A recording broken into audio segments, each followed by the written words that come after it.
Don't let one little loss, which ended their 11-game winning streak, change your opinion of this team. This winning streak did this team a world of good in so many different areas. We'll talk about all that coming up next here on Locked On Brewers.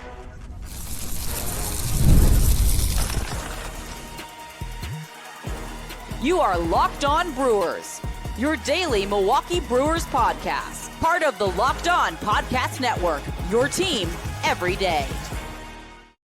Yeah, the burgers will not happen this year, not for a third time in franchise history.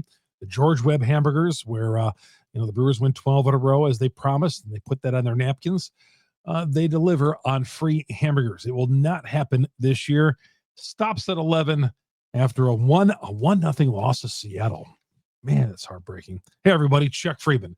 Good to have you along. Locked On Brewers, part of Locked On Podcast Network. We are your team every day. Longtime sportscaster here in the state of Wisconsin and proud host of Locked On Brewers. This episode is brought to you in part by the folks at Monarch Money.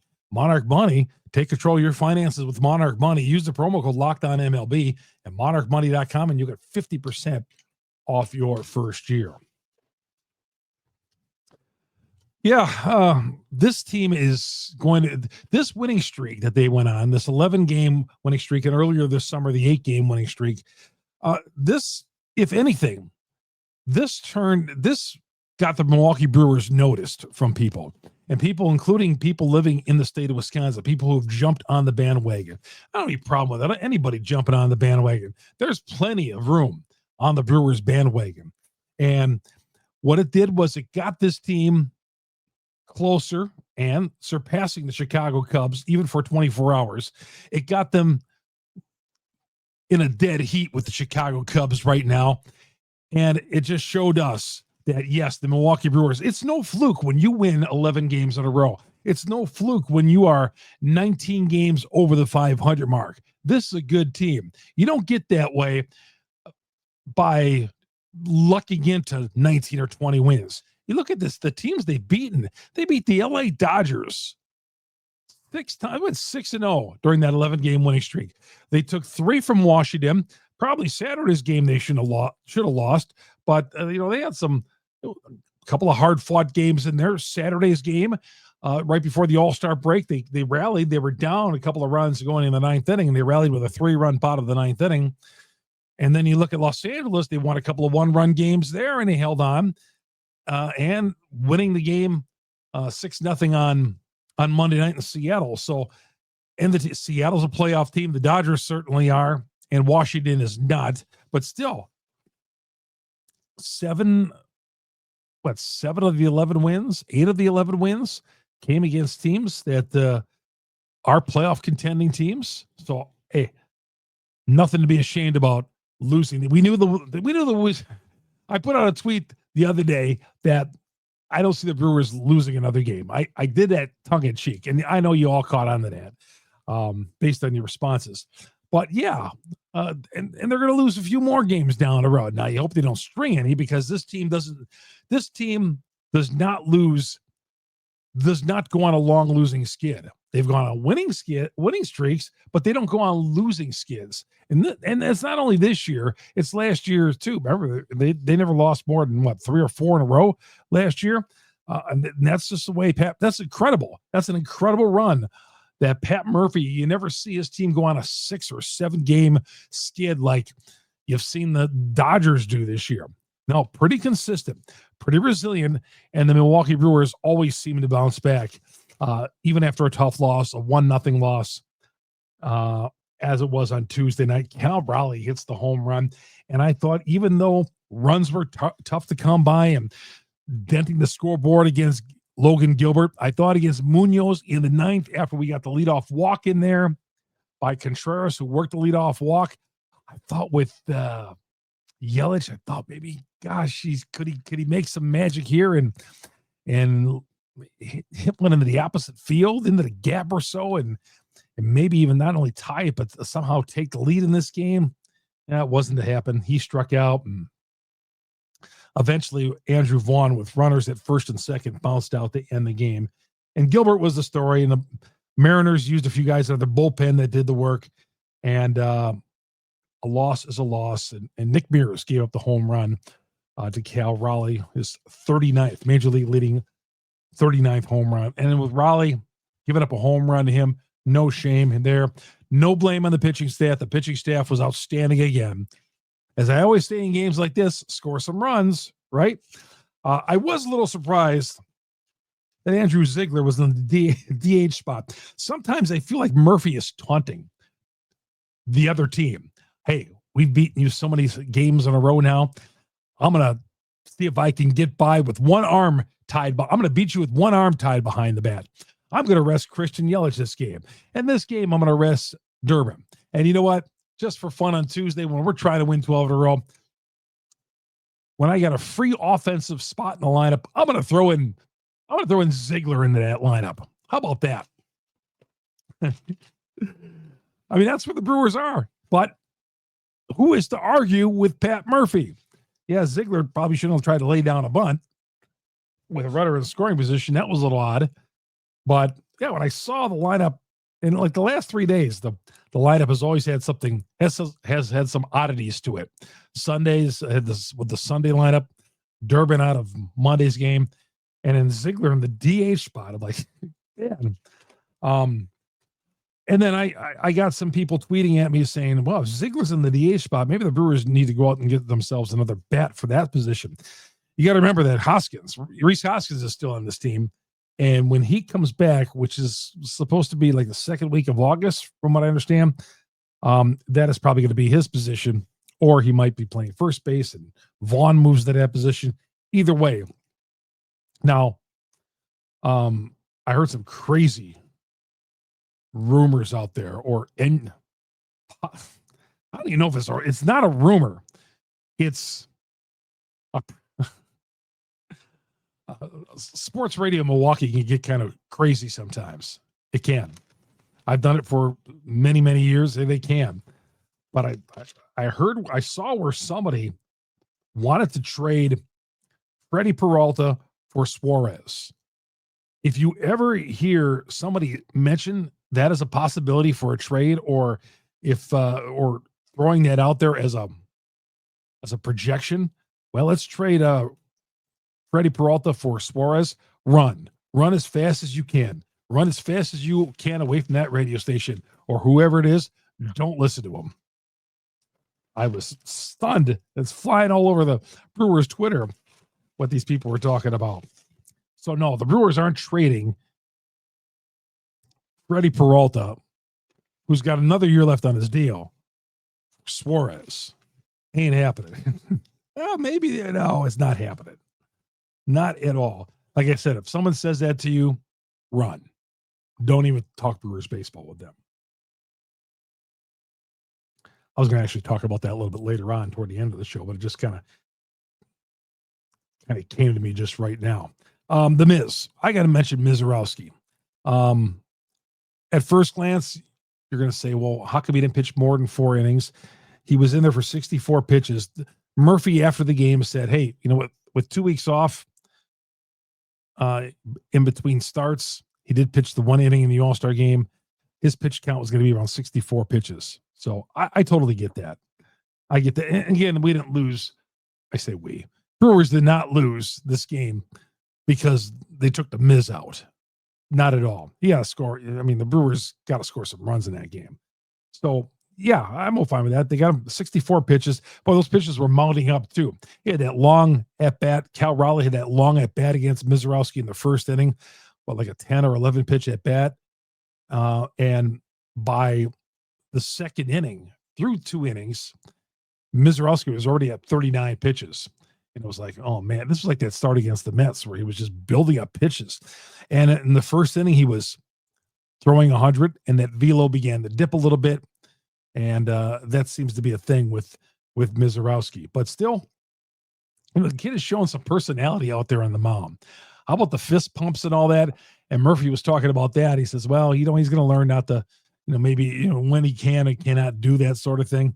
I don't have any problem with it. You know, that wasn't directing at the Seattle Mariners or anything. Miz is not, you know, going to is not telling anybody for the Mariners, hey, that's in your face or anything like that. No, he was just fired up and all that. And I have no problem. That was emotion. That's something we could use around here for the Milwaukee Brewers, man. Right? We got no World Series championships.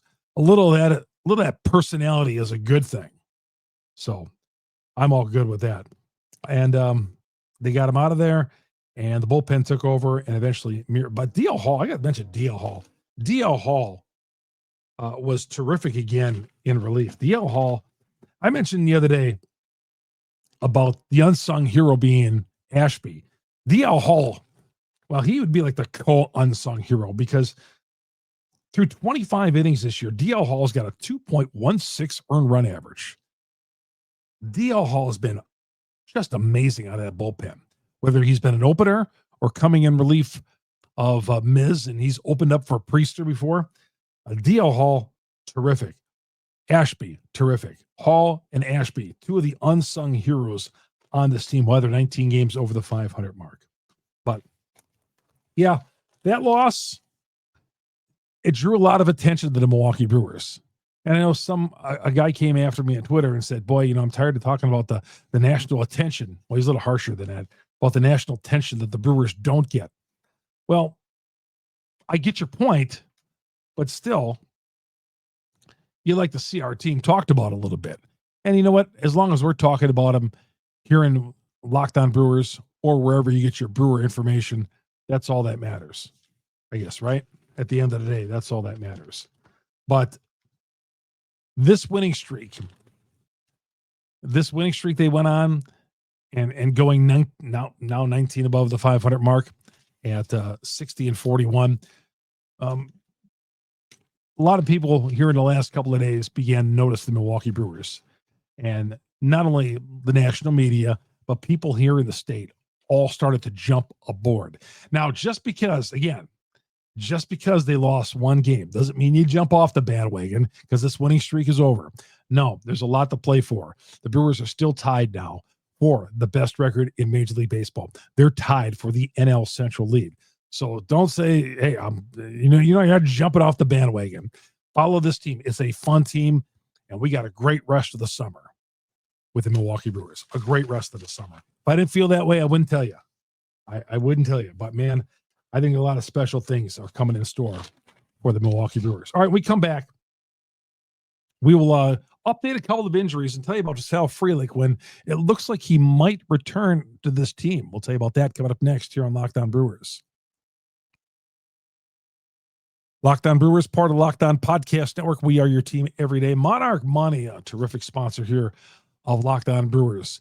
More than a budgeting app. I've told you before, here in the Freeman household, we go out and we spend too much money going out to dinner or going out to lunch or whatever.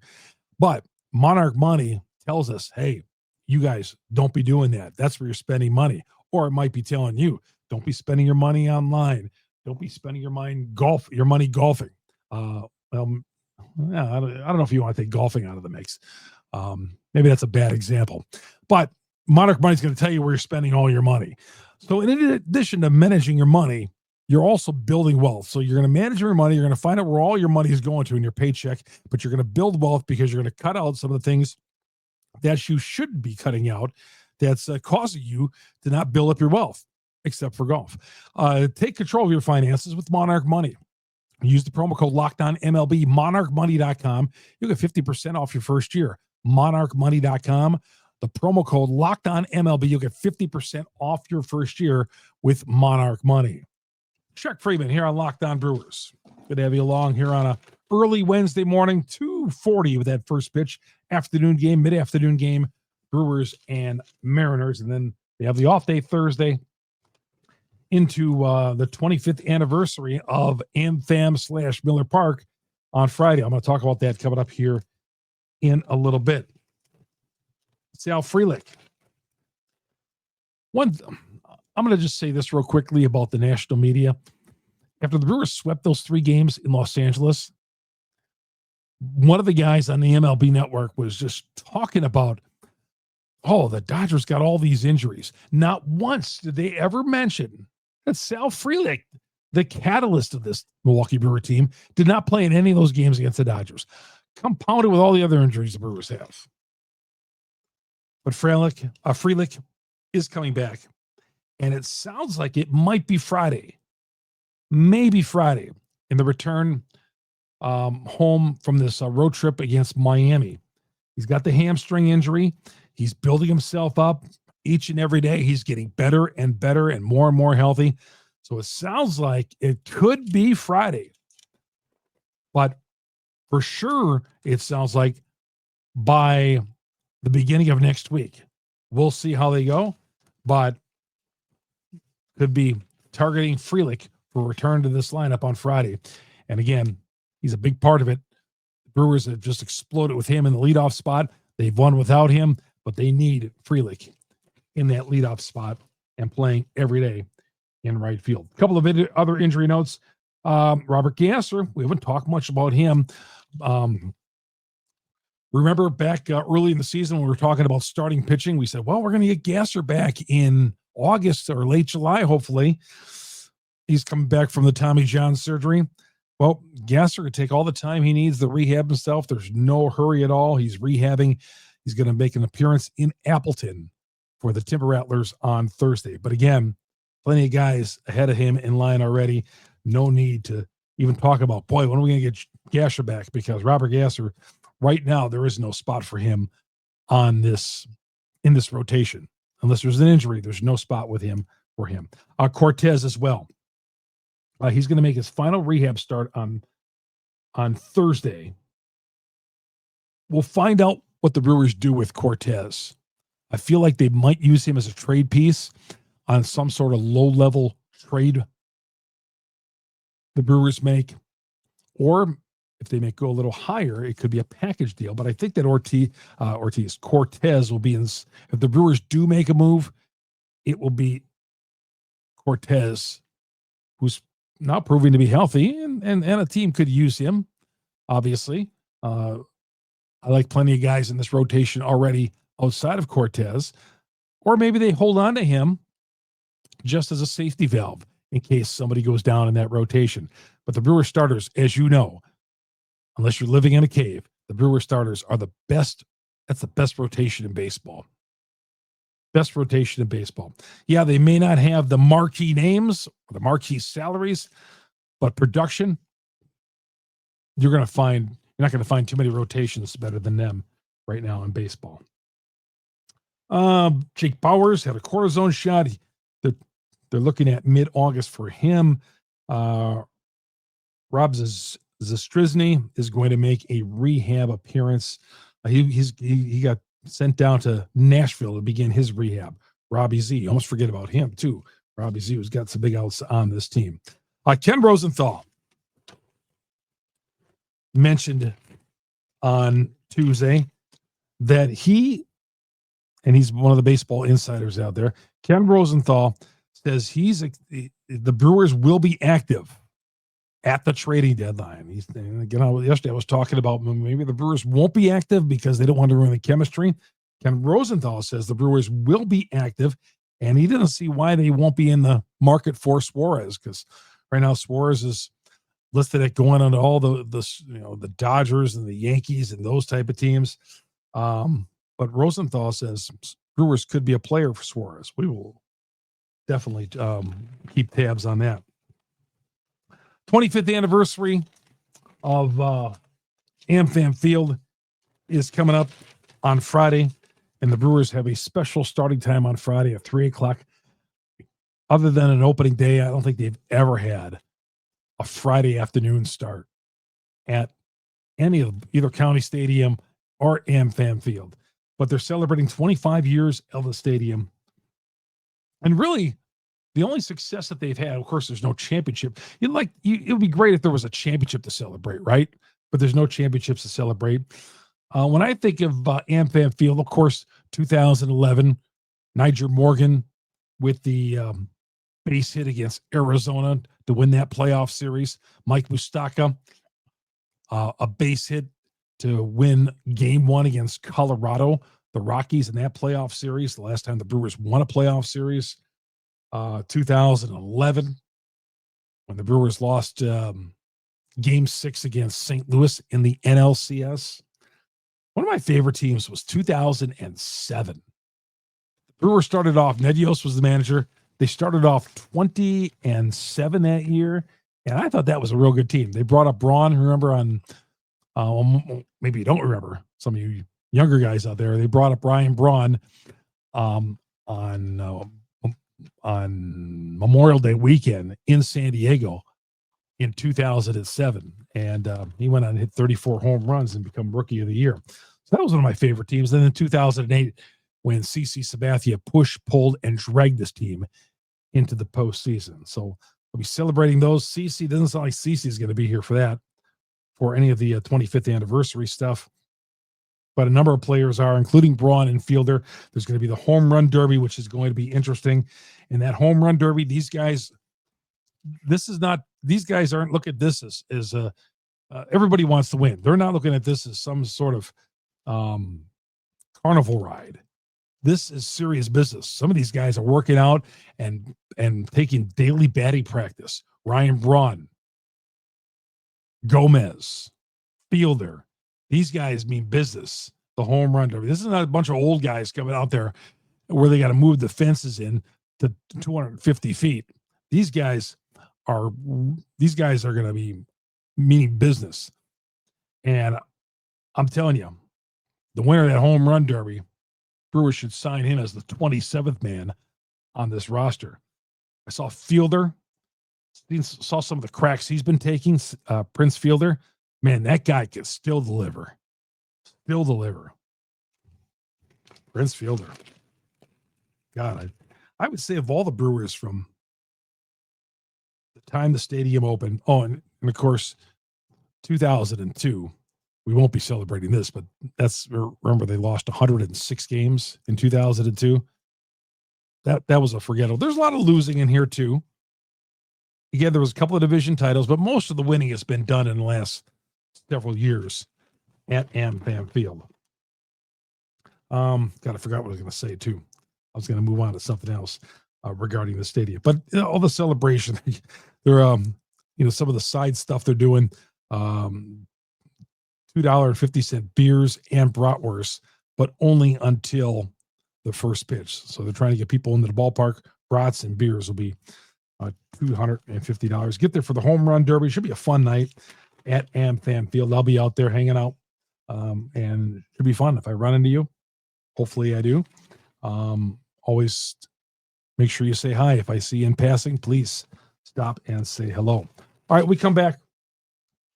We'll get ahead until Wednesday. We'll get the Wednesday's matchup as the Brewers have the final game of this road trip and a chance to go 5-1. That's next here on Locked On Brewers. Locked On Brewers, part of Locked On Podcast Network. We are your team every day. OpenPhone is the number one business phone system. It helps you streamline and scale customer communication, all from an app on your phone or computer.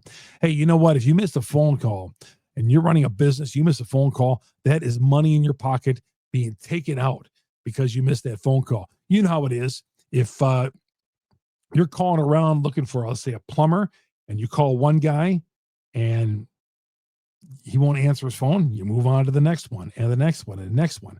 That's how it works in business. And with OpenPhone, the number one phone system out there for businesses, you're not going to miss a call. OpenPhone, the AI agent, handles after-hour calls, answers common questions, captures leads, so you'll never, ever miss another customer. Go to OpenPhone. They're offering Locked On Brewers listeners 20% off your first 6 months, but you got to go to openphone.com/lockedonmlb. That's openphone.com/lockedonmlb. And if you've got existing numbers with another service, OpenPhone will gladly port them over at no extra charge. That's OpenPhone. No missed calls, no missed customers with OpenPhone. Chuck Freeman here on Locked On Brewers. Hey, by the way, didn't mention this earlier. I will do that now. You get Locked On Brewers on Google, Spotify, Apple, the audio version of Locked On Brewers, wherever you download your audio platform podcasts. We're on all the platforms. All you got to do, wherever you go to Google or Apple or whatever, search Locked On Brewers, hit the subscribe button, and hit any alert on there that alerts you every time we drop an episode here on Locked On Brewers. Those are for you people who already watch us on YouTube, but looking for just the audio version. If you already listen to us on the audio version, whatever platform you're on, we're on YouTube as well. You see our beautiful Locked On Brewers studio we broadcast from. Go to YouTube, sign into your account on YouTube, go to Locked On Brewers in the search, hit the subscribe button, hit the bell. That alerts you every time we drop an episode. Free content, as always, here on Locked On Brewers. You'll get my reports after games as well as the full 30-minute edition of Locked On Brewers. All right, the Brewers move into a first-place tie with the Cubs as the Cubs beat Kansas City, the Royals, on Tuesday night. Pitching matchups coming up for the Brewers. Again, a 2:40 start. Luis Castillo, who's pitching really well as of late for Seattle, the former Cincinnati Red, who the Brewers have seen, and us as Brewer fans have seen many, many times. He's pitching for Seattle, and Quinn Priester, who's 8-2, just keeps rolling along. Quinn Priester, who struck out 10 in his last outing last Friday night in Los Angeles against the Dodgers. Priester takes the hill, and the Brewers trying to come back home Friday, their first game back from this road trip, with a 5-1 road trip, trying to get back to 20 games over the 500 mark.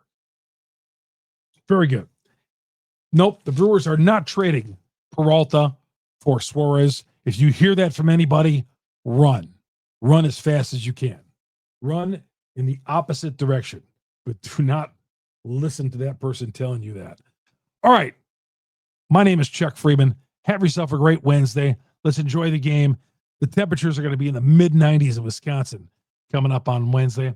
All the more reason to go to your favorite watering hole, restaurant, or whatever if you have the opportunity, or stay home in your man cave or your woman cave or wherever you want to watch Brewers baseball and stay out of the heat. And let's bounce back after that 1-0 disappointment on Tuesday night. Only one loss. Don't let it ruin your thoughts on this team. We'll see you all on Wednesday night, everybody, on our next edition of Locked On Brewers, part of Locked On Podcast Network. We are your team every day.